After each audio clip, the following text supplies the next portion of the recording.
Buenas tardes a todos. Estamos acá con Paula Sibilia. Tenemos el placer de tener este encuentro con ella. Les habla Andrea Urbas, los saludo, les doy la bienvenida.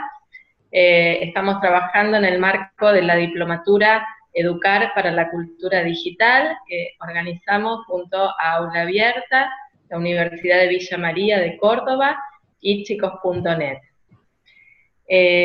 Bueno, estamos acá con Paula Sibilia, muchos de ustedes la conocen. Te voy a presentar brevemente, Paula.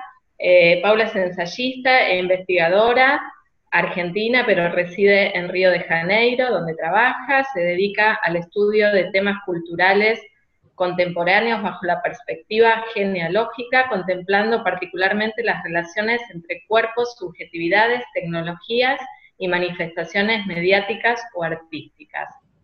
Bueno, está trabajando en la Universidad de Río de Janeiro, ahora ella nos puede contar un poquito mejor.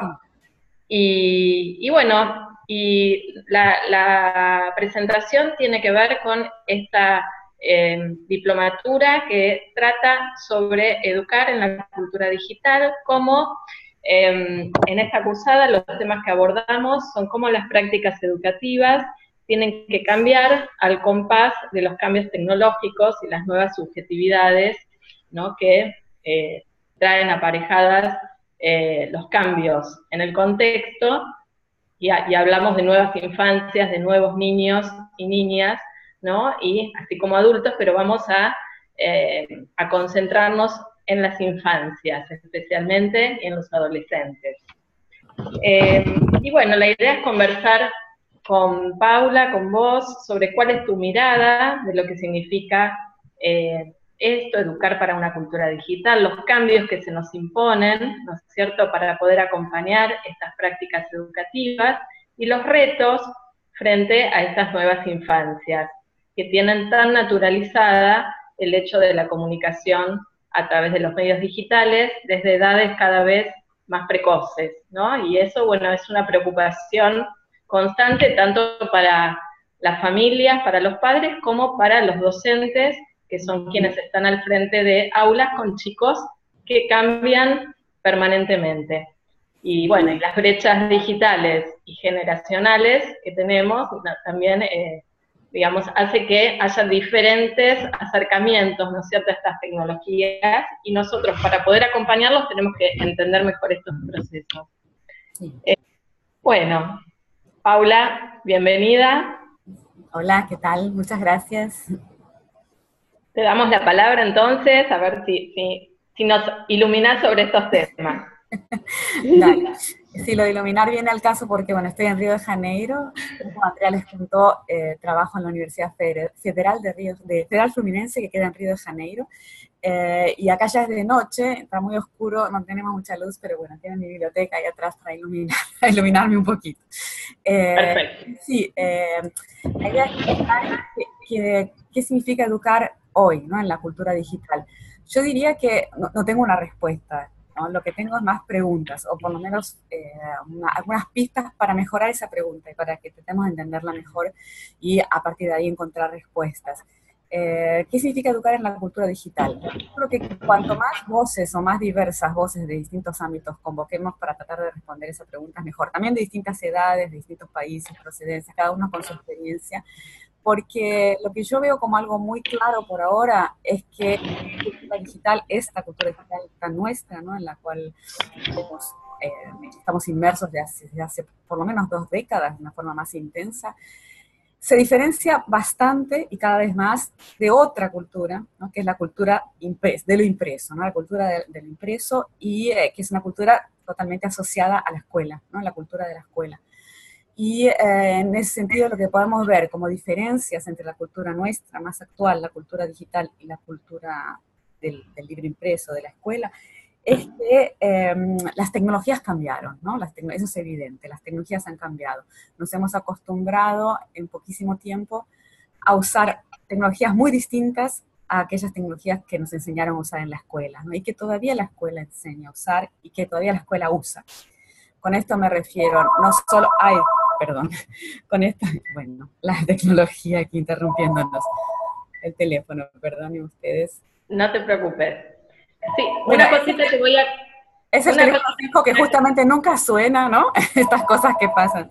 Nunca suena y de hecho lo estoy parando, pero bueno. Ok, perdón.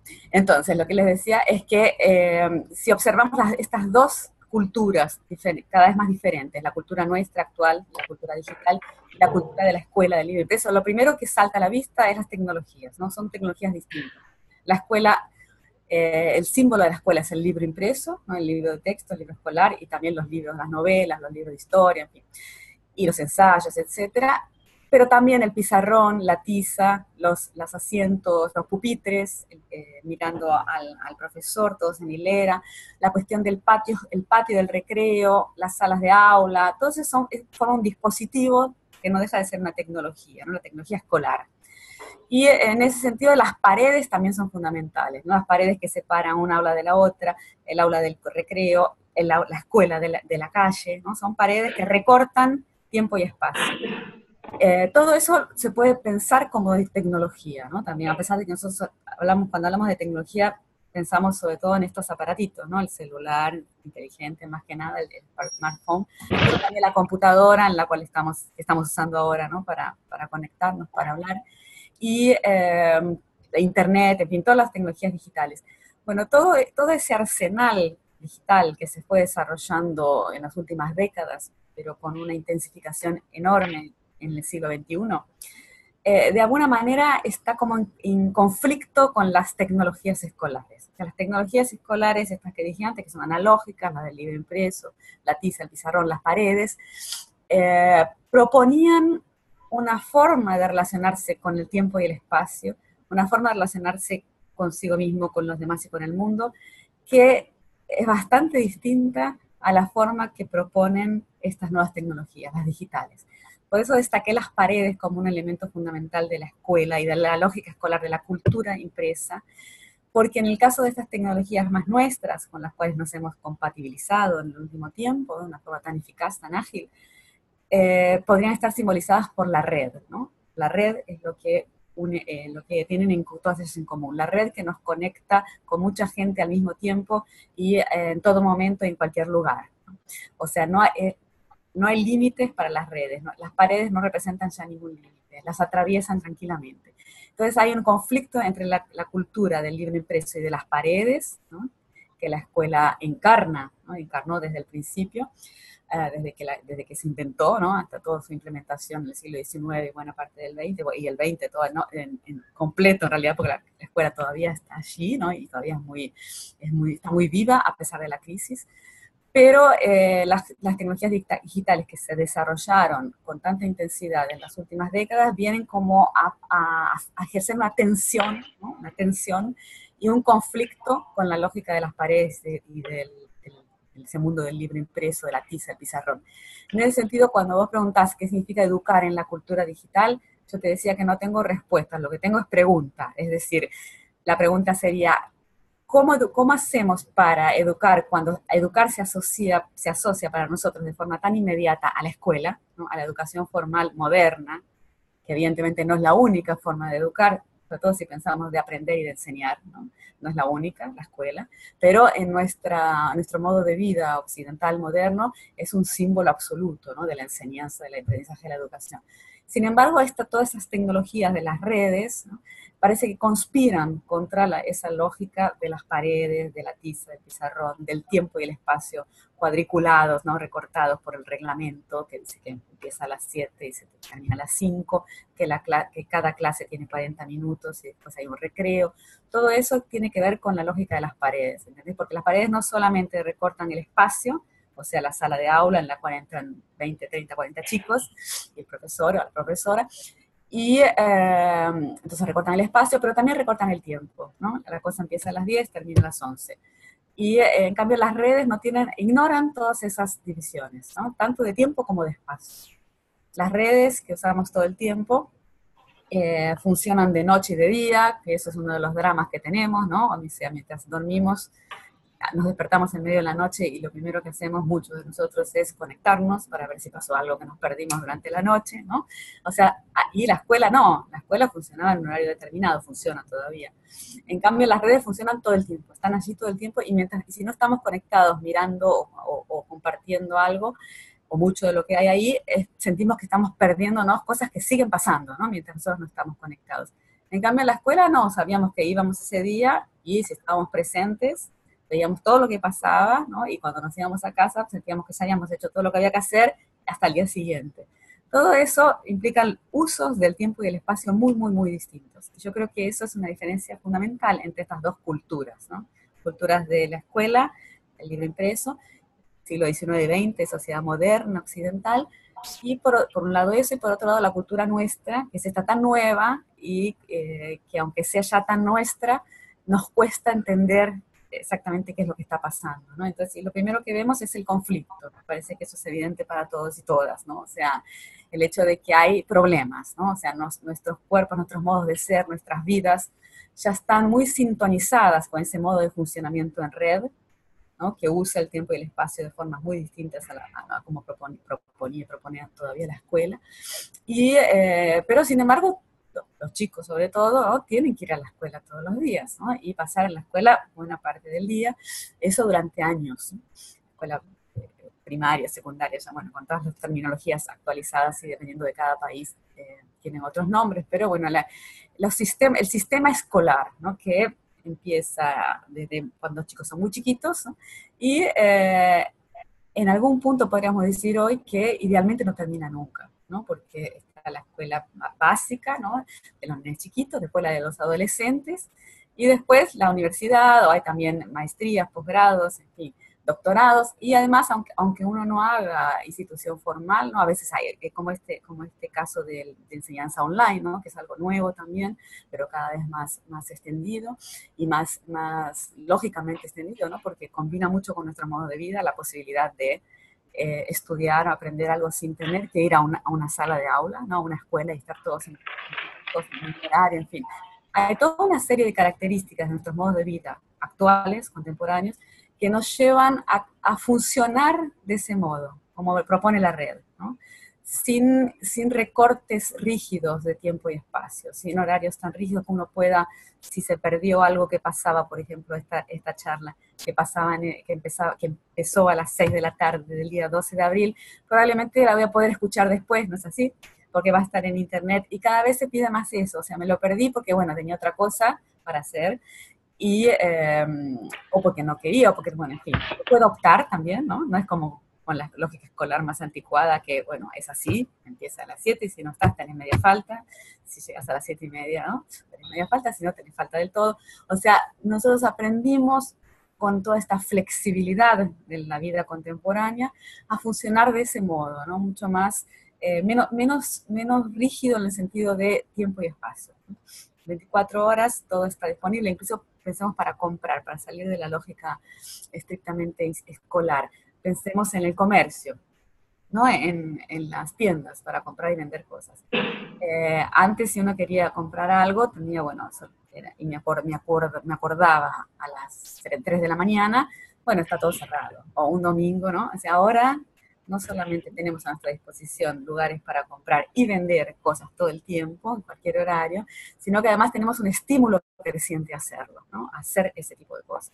No solamente a aprender y enseñar, sino también a comprar, vender, a hacernos amigos, a charlar, a ver películas, a ver series, todo sin límite de horario y de tiempo y espacio.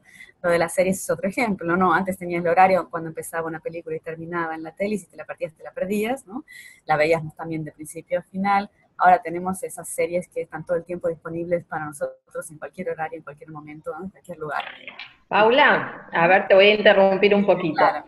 Les recomiendo a todos todo esto que estás contando, que está súper bien explicado en tu libro Redes o Paredes, ¿no es cierto? Que nosotros es parte de la bibliografía de esta cursada y la verdad que es un texto imprescindible en estos tiempos. Y No, y te quería, a ver, que focalicemos un poco en el tema de los retos, a lo mejor para el docente, ¿no? En esta cuestión de las paredes tan permeables de la escuela, paredes que se caen, redes que atraviesan las paredes, porque aparecen muchos temas en la escuela con esto, muchos conflictos, Claro. muchas situaciones que también hay que resolver, que Sí. pasan fuera de la escuela, pero que el docente las tiene que tomar.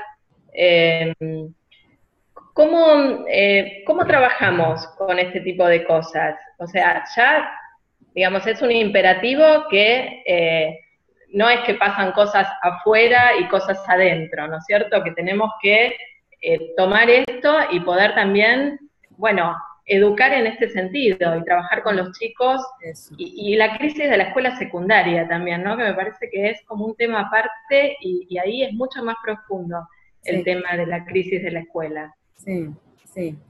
Sí, sí, con certeza. Lo que dijiste también me hizo acordar a otro elemento, ¿no? Que tiene que ver con las redes atravesando las paredes, que ahora también los alumnos y los profesores tienen contacto fuera del espacio escolar a través de las redes sociales, ¿no? O sea, aunque no tengan la red abierta, en muchos casos se la tienen, ¿no? Y si son amigos o seguidores por estas redes, pero también se puede ver, ¿no? Se puede observar lo que el otro hace, tanto los alumnos a los profesores como los alumnos entre sí o el profesor a los alumnos. Esto es algo que antes no sucedía, ¿no? Porque solamente si uno era vecino, pero lo veía en la calle nada más, ¿no? No tenía acceso a su vida, lo que antes se llamaba la intimidad, ¿no? O la vida privada. Entonces las paredes realmente dejaron de ser eh, sólidas, ¿no? Dejaron de ser tan sólidas como eran.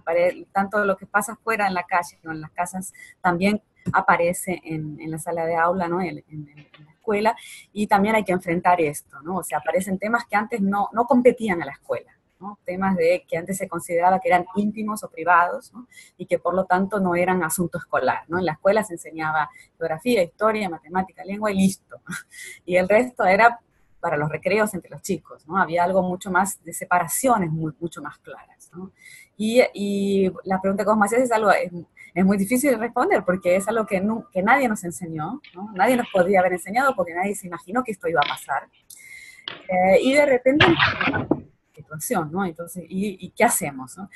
Y me parece importante también aclarar que aunque los chicos, los más chiquitos y los adolescentes, incluso más todavía, ¿no? Porque los adolescentes, como vos dijiste bien, de la escuela secundaria, el drama parece más intensificado, ¿no? El conflicto escolar, porque ellos también tienen una subjetividad más desarrollada, ¿no? Y más sintonizada con la contemporaneidad, incluso más que los docentes, ¿no? Porque los nenes más chiquitos, muchos están más bajo el control de los padres en general, ¿no? Y de los profesores. En cambio, ya los adolescentes son más autónomos, ¿no? Más independientes en ese sentido.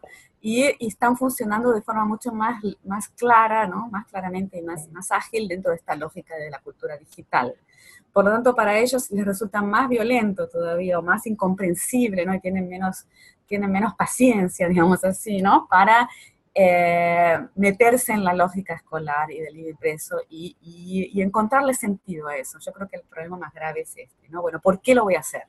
¿No? ¿Por qué lo voy a hacer si es mucho más divertido lo que pasa en las redes, si es mucho más interesante, si puedo aprender todo?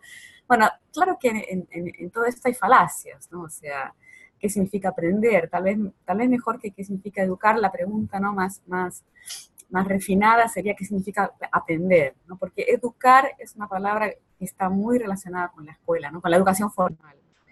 En cambio, aprender y enseñar son más amplias, ¿no? Puede pasar en la escuela, puede no pasar en la escuela y puede pasar en otros lugares también. Uno aprende y enseña en otros ámbitos también. Siempre ha sucedido y ahora más todavía, ¿no? Que la escuela está en crisis, ¿no? Parece que sucede más en otros ámbitos. Entre ellos, las redes, ¿no? Internet, por ejemplo, ¿no? Que parece como que si está Google, ¿para qué necesita un profesor, ¿no? Esa pregunta uno la suele escuchar incluso en la misma escuela, ¿no? Dentro de la misma escuela. Y los mismos profesores nos cuestionamos eso también, ¿no? O sea, bueno, ¿cuál es nuestro papel? Digo, los profesores, yo también, porque en este momento soy más profesora que alumna, pero de repente vuelvo a ser alumna también cuando hago un doctorado, un postdoctorado o algo así, o voy a una conferencia. Uno está todo el tiempo, ¿no? Transitando entre esos roles, no son solamente los niños los que se encuentran en ese papel. Sin embargo, los niños están claramente, los niños y sobre todo los adolescentes, mucho más sintonizados con este modo de funcionamiento. Y la pregunta sobre qué sentido tiene, ¿no? Se la hacen ellos más que nosotros, pero nosotros también nos la hacemos, ¿no? De hecho, mi libro, Redes o Paredes, que es una pregunta, Redes o Paredes, ¿no? No deja de ser eso, ¿no? Pregunta, bueno, ¿cuál es el sentido de estar acá, ¿no? En esta situación escolar, como es la universidad, en mi caso, ¿no? Enseñar en la universidad, contacto con mis alumnos, que me enseñan muchísimas cosas también, ¿no? La pregunta es, bueno, ¿por qué? ¿Para qué? ¿Qué es lo que tendríamos que hacer juntos en el aula para que esto tenga sentido? Que muchas veces parece no tenerlo, ¿no? Parece que sería más interesante para todos estar afuera. Y por eso me hice la pregunta en el libro, por eso escribí un libro, ¿no? O sea, como te decía, respuestas no tengo, pero creo que es muy importante que nos hagamos esa pregunta. Es muy importante porque es muy importante que tenga sentido, ¿no? Es muy importante que ese encuentro entre profesores y alumnos que sigue sucediendo, ¿no? Que sigue sucediendo porque la escuela sigue funcionando, está allí más allá de la crisis. Creo que es muy importante que ese encuentro, ya que sucede y que es tan difícil que suceda porque involucra la vida de mucha gente y toda una logística para muchísima gente, tiempo, dinero, inversiones del Estado, etcétera, que es una pena si no tiene sentido, ¿no? O sea, habría que aprovechar esa instancia escolar para que tenga sentido. Y no me parece que sea imposible, o sea, yo creo que tendríamos que trabajar para eso, ¿no? Que tenga sentido el encuentro en la escuela. Exacto. En la escuela, digo, en sentido amplio, ¿no? Puede ser la escuela de los niños, la de los adolescentes o la de en la enseñanza superior. Y en ese sentido vale preguntarnos más enfáticamente qué significa aprender y qué significa enseñar. Y yo iría por el lado del diálogo, ¿no? Que fue una de las respuestas o pistas que lancé en mi libro.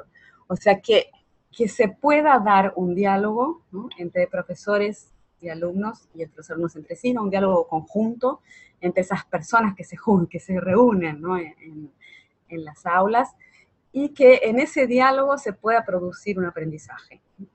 Bueno, esto que parece obvio, ¿no? Parece algo muy básico, no es tan así, ¿no? Porque si bien las condiciones están dadas, o sea, hacemos todo el esfuerzo para estar juntos, que implica sacrificar otras cosas, ¿no? Entonces estamos allí. Y sin embargo, aún así, yo me atrevería a decir que en la mayoría de los casos no sucede el aprendizaje. No sucede porque hay un desgano, porque hay incomodidad, porque hay conflictos, porque hay una descreencia, ¿no? Un descrédito de que en esa situación escolar se puede producir aprendizaje. Y entonces yo creo que lo que habría que hacer, respondiendo a tu pregunta sobre qué hacer, ¿no? Es tratar de que eso vuelva a tener sentido, ¿no? Eso vuelva a tener sentido, que ese encuentro vuelva a tener sentido y que se produzca el aprendizaje. Ahora, la segunda pregunta es ¿cómo? Está bueno lo que traes del tema de la educación no formal también, ¿no es cierto? Cómo, digo, como adultos, como docentes, como padres, cómo retomar esto también de todo lo que aprenden los chicos por fuera de las paredes de la escuela, ¿no es cierto? Porque el acceso a la información, o sea, ahora es a través de los celulares, a través de los medios digitales. Eso. Sí, y además, viste que formal también es una palabra que se le agrega, ¿no? Un adjetivo que se le agrega a la educación formal en La el caso de escuela. la escuela, pero cada vez es menos formal, ¿no? O sea, esa educación que era tan formal, pensemos en los alumnos con los uniformes todos almidonados, ¿no? Esos libros escolares de antaño. Bueno, cada vez es menos así, ¿no? Cada vez es más informalidad en la escuela, ¿no? Incluso menos rigidez de tiempo y espacio, ¿no? Esto que decía antes de los horarios, del respetar el manual, todo eso se ha relajado bastante. Eso forma parte de la crisis de la escuela, ¿no? Lo que se llama la crisis de la escuela, como la idea de que esta máquina está dejando de funcionar, ¿no? La máquina escolar. Y entonces vemos que, entre otras cosas, lo que ha pasado es que es cada vez menos formal, ¿no? Hay una informalidad y eso puede ser un caos, ¿no? Puede ser parte de contribuir al caos, pero también puede ser una buena noticia, ¿no? El hecho de que se haya relajado esa formalidad y que pueda llegar a darse, por ejemplo, estos diálogos que te decía antes, que no se podrían haber dado cuando la escuela como educación formal, ¿no? Funcionaba sin estar en crisis y en la cual se pretendía que pasara esa transmisión de conocimientos del profesor al alumno con contenidos curriculares establecidos y que el profesor enseñaba, el alumno aprendía, hacía pruebas, exámenes, etcétera. Bueno, todo ese sistema, ¿no?, que era formal y cuya formalidad también está en crisis, ¿no? Creo que esto tiene que ver también con cambios que vienen sucediendo en nuestra sociedad y que inhabilitan esa formalidad, ¿no? O sea, está puesta en cuestión. O sea, ¿por qué debo respetar a la jerarquía solo por ser jerarquía, ¿no? ¿Por qué debo respetar? ¿Por qué el profesor sabe más solo por ser profesor? O, en fin, todos esos cuestionamientos que obviamente vienen de lejos, no son provocados por Internet, ¿no?, ni por las tecnologías, vienen por lo menos desde los años 60 y 70, pero podríamos rastrearlos desde antes, también cuestionamientos, ¿no?, esa lógica escolar tan rígida, tan formal. Y entonces lo que pasa dentro de la escuela ya cada vez es menos formal, cada vez es más parecido a la educación informal. Y por otro lado, fuera de la escuela hay muchísima informalidad, ¿no?, enseñanza y aprendizaje informal. O sea, se aprenden cosas, ¿no?, que son fundamentales para la vida de todos, ¿no?, y que no se enseñan en la escuela. Por ejemplo, en la escuela nadie nos enseñó en la escuela a usar WhatsApp, Facebook, ni siquiera Internet, ¿no? Todo eso se aprende fuera de la escuela. Tanto los chicos como nosotros, profesores, los aprendemos de alguna manera, ¿no? Se aprende no sin demasiados inconvenientes, ¿no? Algunos más, otros menos, pero aprendemos a usarlos. Entonces, también en ese sentido las paredes se han desvanecido, ¿no? Lo que se aprende y lo que vale la pena aprender, muchas veces se aprende fuera de la escuela y no tanto dentro de la escuela. Pero más allá de esos clichés, ¿no? Esos clichés digo porque, bueno, es lo que todo el mundo sabe, claro, la escuela está anticuada, ¿no? Los contenidos están perdiendo actualidad. ¿Qué se hace para actualizar la escuela, ¿no? Más allá de todo eso, digo, más allá de pensar en contenidos o en metodologías, ¿no?, incorporar la tecnología a la escuela, todo eso que se está haciendo, ¿no?, y por lo menos que se intenta hacer. Yo creo que hay algo mucho más básico que es esto que te decía, poner el acento en el encuentro, ¿no? El encuentro profesores-alumnos es algo altamente valioso, ¿no? Y yo es lo que más rescato, ¿no?, de la situación escolar, por lo menos de mi experiencia en la escuela cuando era chiquita y después cuando era adolescente y también en la universidad, con todos los problemas, ¿no?, o sea, que uno vivió como estudiante también, como profesor. Sin embargo, hay una posibilidad que cuando se da, ¿no?, a todos nos ha sucedido, ¿no?, a los más afortunados más de una vez, ¿no?, de encontrar profesores que te enseñan cosas, ¿no? O sea, y aprender algo que no lo habría aprendido afuera de la escuela, ¿no?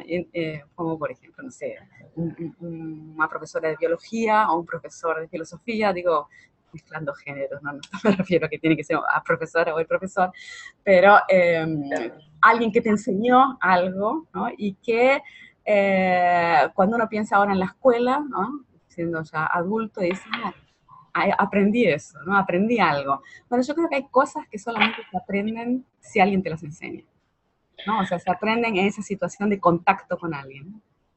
Acá, Paula, te están haciendo unas cuantas preguntas. Vamos. Y en algunas noto cierto grado de preocupación, ¿no? Por ejemplo, con el tema de la impaciencia y la intolerancia a la espera, Ajá. o cómo podrían los medios ser un estímulo para la lectura. Hay alguien que también pregunta sobre si se pierde valor humano mediante las plataformas digitales a la hora de tomar clases. O sea, ¿qué pasa con todo el tema del aprendizaje, me parece, a través de plataformas digitales, justamente, ¿no? Si hay alguna pérdida ahí. Son muchísimas preguntas. Vamos a ver. El tema de la espera y la relación con el tiempo creo que es fundamental, ¿no? Como decía antes, nosotros nos sintonizamos con las redes, con la forma de funcionar de las redes, que fluyen todo el tiempo, que tienen una velocidad, ¿no? Y la lógica de la instantaneidad y de muchas cosas pasando al mismo tiempo, y que si no estamos conectados un segundo nos perdimos cosas. Entonces hay una relación con el tiempo que tiene que ver con estas tecnologías. No fue creada por las tecnologías, había una demanda, ¿no?, anterior que hizo que creáramos estas tecnologías, pero también las tecnologías terminaron reforzando eso, porque ahora tenemos herramientas que nos permiten estar en muchos lugares al mismo tiempo, no perdernos lo que está pasando en otro lado mientras estamos acá. Entonces el tema de la impaciencia y la espera en la relación con el tiempo, que era fundamental, ¿no?, en la lógica escolar, el largo plazo, ¿no? O sea, el esfuerzo para conseguir algo con paciencia que se iba a conseguir después, ¿no? Sacrificando algo de la hora, ¿no? No me divierto ahora porque estoy trabajando, estudiando, aprendiendo, haciendo algo que tal vez no es tan placentero, pero que puede rendir frutos después, ¿no? Y por eso lo hago. Entonces, esperar y confiar en que vale la pena. Bueno, todo eso se ha vuelto muy difícil, ¿no? Esa confianza se ha perdido. Por eso vuelvo a la relación con el profesor, ¿no? O sea, entre los alumnos. Tiene que haber confianza en que algo se va a producir. Si no hay esa confianza, no va a pasar nada, nunca, no va a funcionar. Entonces tiene que crearse una situación de confianza en que ese vínculo va a ser provechoso, ¿no? Que ahí que va a suceder algo y que entonces va a tener sentido estar entre esas paredes. Ahora, bueno, ¿cómo se logra eso? Es muy, muy difícil, porque justamente pasa todo esto que ustedes están preguntando, ¿no? Pasan todas estas cuestiones. Mi libro tiene un subtítulo que es la escuela en tiempos de dispersión, ¿no? Porque la dispersión tiene que ver justamente con esta relación con el tiempo y el espacio. Esta relación, esta sensación de que si estoy acá ahora hablando con vos y tratando de concentrarme en un asunto y discutir sobre algo para tratar de aprender o enseñar algo, en este momento entonces me estoy perdiendo de un montón de otras cosas, ¿no? Que están pasando en mi WhatsApp, en mis redes sociales, y en mi email, y en mi vida en general, y en la televisión, etcétera. Y hay una ansiedad, por lo tanto, que provoca eso y que hace que se genera dispersión, ¿no? Dispersión, y entonces, por lo tanto, se quiebra esa confianza en que esto va a valer la pena.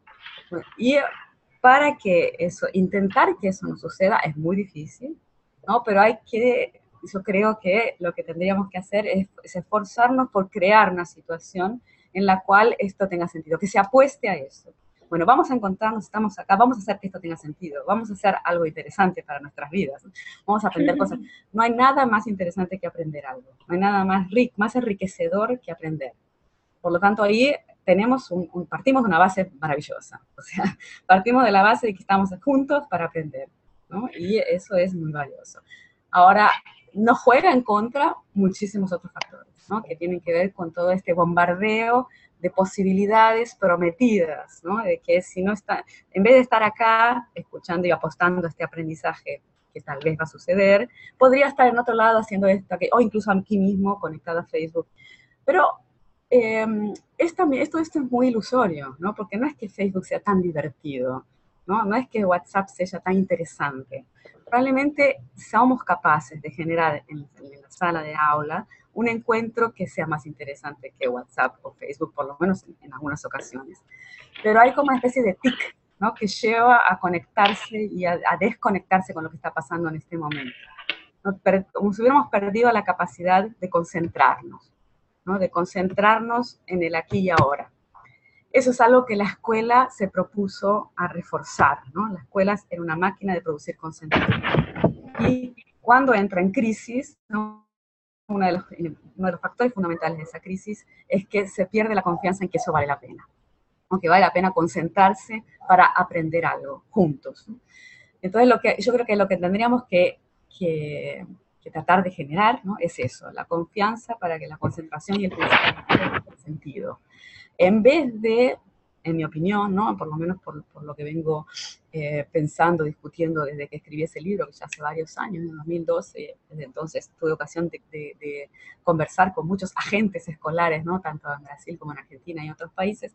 Creo que más que introducir tecnologías o más que los medios de comunicación nos apoyen, todo eso claro que puede servir también, pueden ser estrategias, pero me parece que el núcleo, ¿no? Del problema y por lo tanto también de la solución está en el encuentro, ¿no? En que el encuentro tenga sentido. El encuentro entre esas paredes, ya que sigue sucediendo, ¿no? En términos generales sigue sucediendo con toda la crisis, ¿no? Que el encuentro tenga sentido, que se genere una confianza y que apueste al aprendizaje.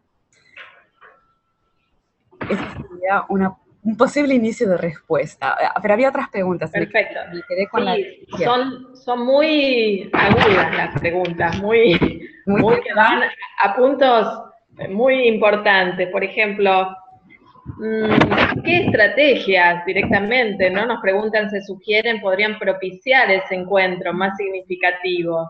Sí. ¿O qué pasa en los chicos y adolescentes con el encuentro con ellos mismos, con Mm. su deseo cuando la tecnología no les deja ni un minuto libre. Bueno, esto Sí, no solo a los chicos, ¿no? son todos problemas, no solo los chicos. Hay un libro que yo recomiendo mucho, que a mí me ha gustado mucho, por lo menos está en castellano también, de Jonathan Crary. Crary se escribe Crary, se llama 24/7. Y el subtítulo es algo así como Capitalismo tardío y el fin del sueño, el fin del sueño, algo así, los fines del sueño. El original es en inglés, ¿no? 24/7 quiere decir esta lógica de 24 horas por día, los 7 días de la semana, que era algo que hace algunos pocos años empezó como un símbolo, sobre todo en Estados Unidos, de negocios, ¿no? Que, por ejemplo, los negocios de la estación de servicio, que no cerraban nunca. Lo que pasa es que ahora esa lógica 24/7, con mucha ayuda de Internet y de los dispositivos digitales, se ha generalizado y ahora todos funcionamos 24, o deberíamos funcionar 24/7. Entonces, no solamente los chicos, sino nosotros también, estamos en esa especie de estímulo monótono constante, ¿no? Que Jonathan Gray llama esa expresión estímulo monótono, me parece muy interesante porque son contradictorios, ¿no? En principio, estímulo, si ese estímulo no es monótono, pero en nuestra cotidianidad se ha transformado en un estímulo monótono. Y yo creo que los chicos, muchos sufren de eso, ¿no? Y nosotros también, no solamente los chicos, algo que es de la cultura propia de la cultura digital, por lo menos en este momento en que estamos, ¿no? Que ya avanzó bastante esta conexión con las redes. Entonces, no me acuerdo cuál era la expresión que usó la persona que preguntó, de frustración de los chicos, de que no les deja un rato libre.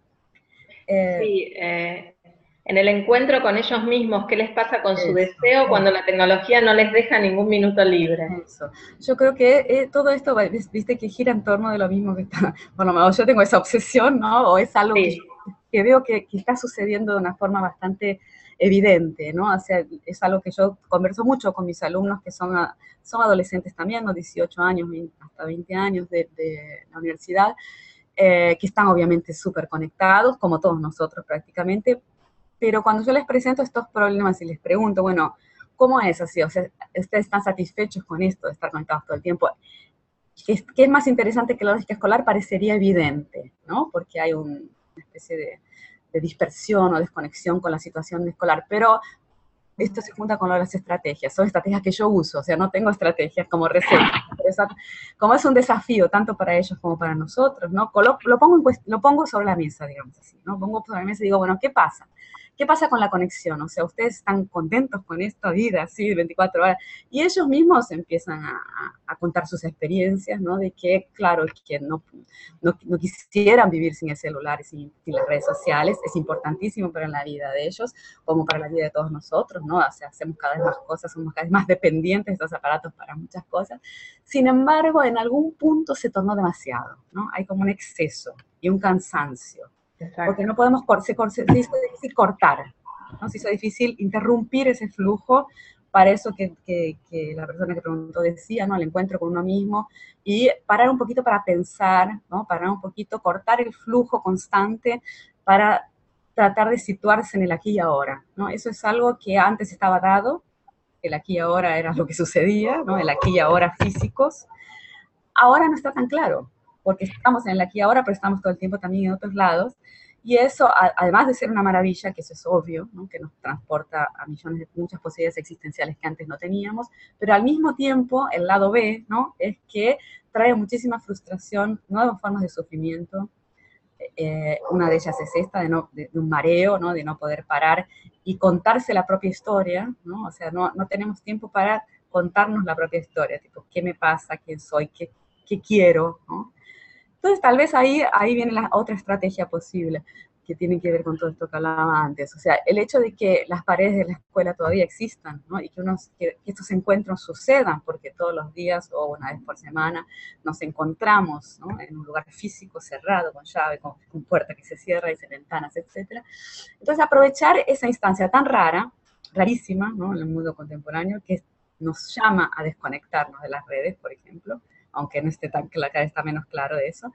Y aunque nosotros ya funcionemos en red, o sea, por más que estemos desconectados, igual funcionamos en red, ¿no? Estamos hiperacelerados y con esta lógica 24/7, que usemos ese momento para desconectarnos, ¿no?, de las redes y conectarnos con lo que sucede en tiempo y espacio. Aunque más no sea como una experiencia distinta de todo lo que pasa afuera, que puede ser muy enriquecedor, pero que la escuela tal vez nos puede proporcionar otro tipo de experiencia, ¿no?, y otro tipo de aprendizaje, que es con alguien que nos puede ayudar a guiar, ¿no?, en otra aventura, otro tipo de aventura de pensamiento.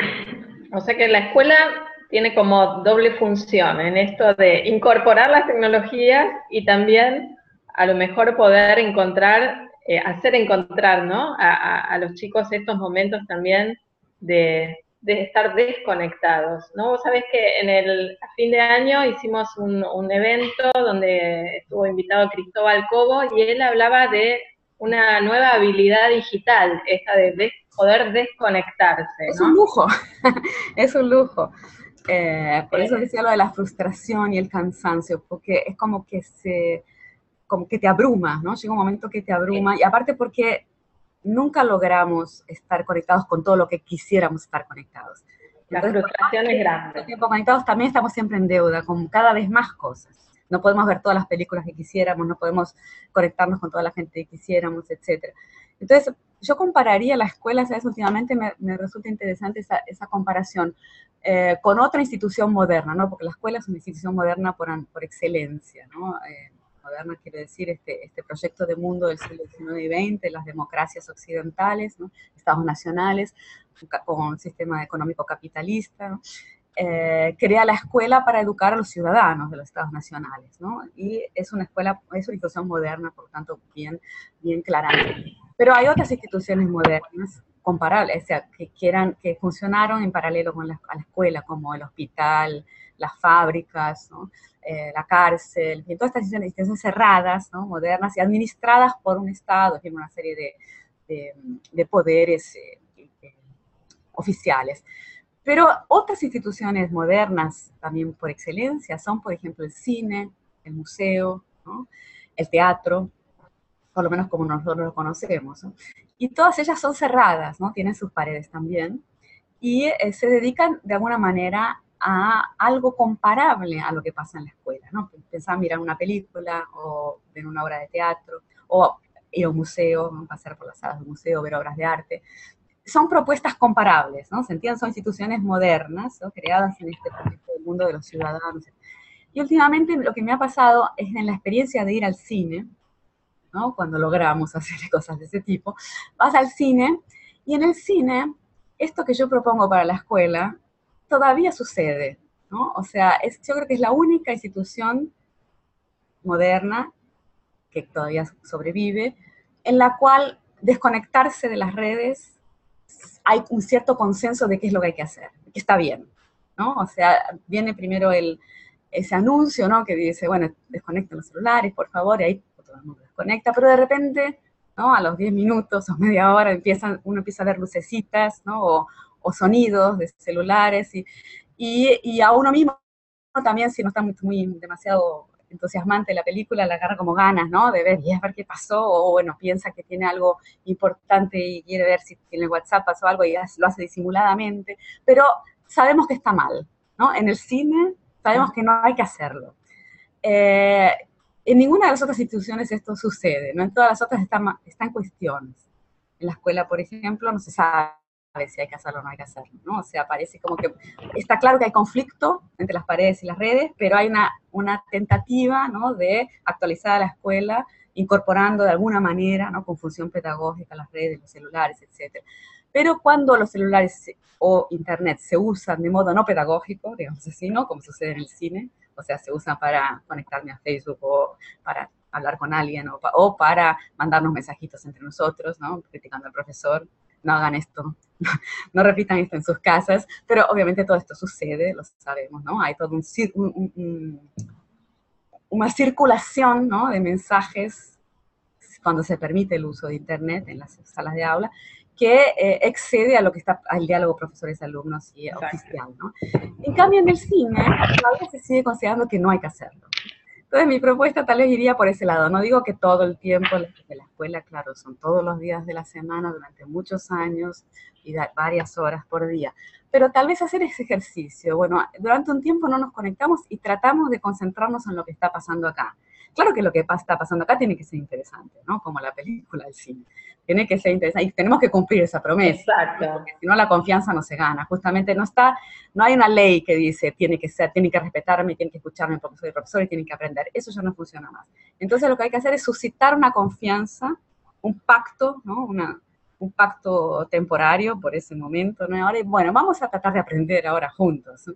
Y yo creo que abrir hacia el problema, ¿no? Esto que te decía antes, del desafío que nos compromete a todos, ¿no? Con esto de las redes y tal, bueno, y poner eso en discusión, ¿no? Tratar de ver cuál es la experiencia de ellos también con eso, ¿no? Y qué es lo que quisieran que pasara en la escuela, que es algo que no sabemos todavía, ¿no? ¿Qué es lo que queremos que pase?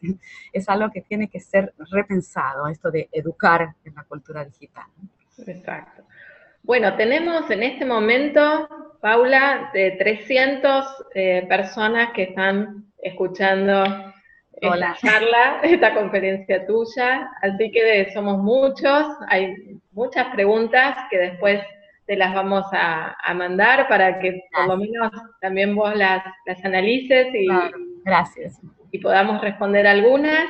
Y me parece que tomemos dos preguntitas más Dale, de la gente y bueno, vamos a ir cerrando. sí.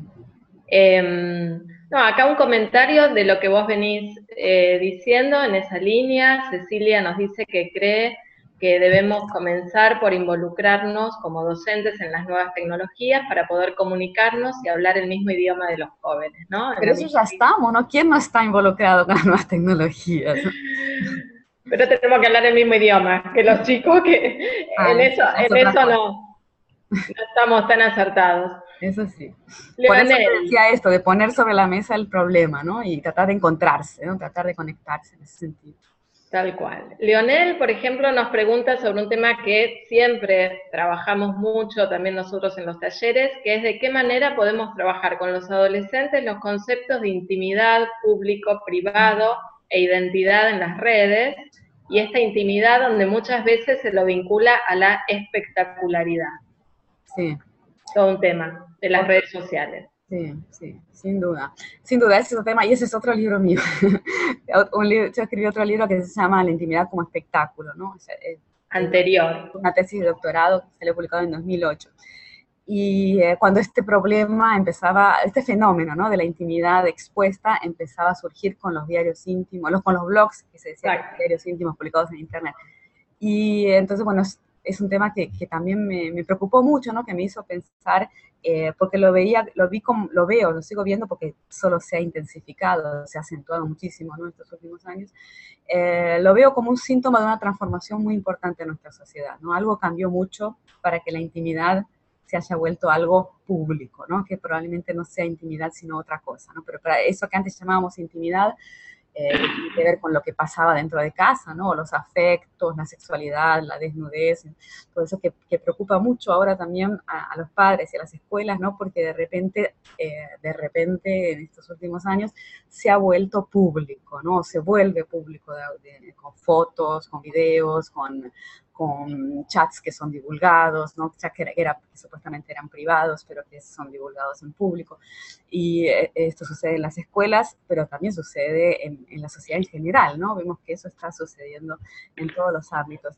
Y es un problema. Es otra de las cuestiones que vale la pena trabajar en clase, por ejemplo. Poner esa cuestión en el tablero, ¿no? En la mesa de discusión. Y es algo que yo creo que angustia mucho a los chicos, ¿no? Porque aunque haya todo un estímulo a mostrarse, ¿no? Y eso lo vemos cada vez más, ¿no? Todos nosotros estamos sujetos a eso, ¿no? Aprender a mostrarse estrategias de performatividad en las redes sociales y también fuera de ellas, ¿no? Mostrarse un poco con los códigos del espectáculo, ¿no? Los selfies, etcétera, los filtros y demás. Y contar cosas que antes no se contaban, mostrar cosas que antes no se mostraban, pero al mismo tiempo en que hay eso, y que eso es fundamental, ¿no? Necesario para vivir en una sociedad contemporánea, hay que hacerlo, al mismo tiempo eso es un riesgo enorme, ¿no? Porque nos expone de una manera que antes no nos exponía. porque antes las paredes protegían, ¿no? Además de oprimir, las paredes protegían. Y ahora no tenemos más esa protección. Entonces hay que tener mucho cuidado con eso, porque los más chicos que tienen menos experiencia, ¿no? Y con esto estoy pensando sobre todo en los adolescentes, que no vivieron una época en la cual estaba tan separada la intimidad del espacio público. Entonces, muchas veces, por lo menos al principio, ¿no? Tienden a pensar que no va a pasar nada, ¿no? Que no hay problema, pero de repente o ellos mismos o algún conocido o alguien o se enteran de alguna manera que le sucedió algo muy perturbador a alguien por eso, ¿no? Porque, por ejemplo, uno puede, queriendo o sin querer, mostrar algo que tiene una repercusión negativa, ¿no? Que uno pensó que iba a tener una repercusión positiva y no la tiene, es negativa, o sin querer mostró algo que tuvo una repercusión negativa, o otra persona mostró algo nuestro que no queríamos mostrar, y ahí tenemos lo que se podría denominar un bullying generalizado, ¿no? O sea, o bullying específico, eso que se llamaba bullying desde el principio, ¿no? En las escuelas, que es los hostigamientos, ¿no? Típicamente escolares, o el ciberbullying, cuando pasa a las redes sociales, o si no, un bullying más general que tiene que ver con que aunque uno no esté en la escuela, ¿no? O sea, que puede pasar a cualquiera en el sentido de un linchamiento público por una exposición en las redes sociales de algo que uno hubiera preferido que no se mostrara, ¿no? O que tiene una repercusión negativa. Entonces hay esta tensión, ¿no? Entre el espectáculo, la espectacularización de sí mismo, el mostrar la intimidad o la extimidad, y por otro lado el riesgo de que los otros nos vean de un modo desfavorable y seamos condenados públicamente, ¿no? A una especie de muerte virtual y real, ¿no? En muchos casos. Entonces, todo esto creo que es importantísimo trabajarlo con los chicos. Yo creo que es algo que cuando se dice que la escuela enseña cosas que no nos interesan, bueno, entonces enseñamos cosas que sí les interesen, ¿no? Bueno, a partir de este problema, por ejemplo, se puede enseñar muchísimas cosas, ¿no? Se puede enseñar la historia de la intimidad, ¿no? Se puede enseñar ética y moral, ¿no? Se puede enseñar cómo cambian los valores, ¿no? Se puede enseñar derecho, ¿no? Leyes, conflictos entre la ley y la moral. En fin, hay muchísimos disparadores, ¿no? Estos temas pueden ser disparadores para aprender cosas importantísimas, ¿no? Para la vida de todos nosotros, ¿no? Filosofía, ¿no? Bueno, Paula, qué lujo tenerte y escucharte. Bueno, muchas gracias. La Espero verdad que no haya que servido. O sea, hay tantas cosas para hablar, tantas cosas para contarnos y ustedes seguramente tienen muchas inquietudes que no pude responder, pero la idea es hacer un es disparador, impresionante. ¿no? Del pensamiento. Sí. Sí, no, la verdad que son todos los temas que venimos trabajando desde chicos.net, que queremos también volcar en esta cursada, ¿no es cierto? Que les comento a todos que los que quieran todavía estamos inscribiendo y que el link es aulaabierta.info, por ahí pueden recibir información. Y bueno, y comentarte esto, que hay tanta gente que está haciendo preguntas, sobre todo también del tema del bombardeo mediático, cómo trabajamos con esto, la sobreabundancia de información, ¿no es cierto? Es todo un tema de aprender, esto que hablabas vos, educar o aprender, pero en el sentido de cuáles son esos criterios que hay que ir desarrollando con los chicos, ¿no? Para poder también despejar esa información ahora con tanta también surgimiento de noticias falsas y de... Sí, y pensar, ¿no? Que cuando empezamos a educar, aprender, enseñar, todo eso remite a pensar, que no es lo mismo que información, ¿no? Información, lógicamente, tenemos demasiada incluso. Pero pensar no es en absoluto lo mismo que estar informado, ¿no? Y pensar es una herramienta fundamental, ¿no? Tener esa capacidad de pensar. Y eso de pensar y la habilidad de encontrar también, ¿no? En la red lo que realmente necesitamos o poder también entender qué es válido y qué no. Digo, son todos desafíos que también tiene el docente en estas nuevas Claro, estos claro. nuevos tiempos, Sí, sí, sí. de Es muy poder difícil. acompañar a los chicos en estas cosas. Claro, claro. La situación del docente hoy en día no, no es nada fácil, ¿no? Porque tenemos que enseñar cosas que nadie nos enseñó y que estamos nosotros también aprendiéndolas. Entonces es un momento muy rico en ese sentido, muy interesante, pero muy desafiante. Bueno, bueno, Paula, muchas gracias. Gracias a La vos, verdad, gracias a ustedes. te tenemos presente todo el tiempo con tus videos y tus libros, así que bueno, estás Bueno, muy, muchas muy en gracias. Yo estoy nuestra acá, luz cualquier cosa. y contamos con vos. Bueno, mil gracias. Los Gracias a despedimos. ustedes. La despedimos a Paula y los despido también a todos los participantes de este webinar y Chao. muchas gracias por acompañarnos. Un lujo. Gracias. Chao, gracias a vos. Saludos para todos.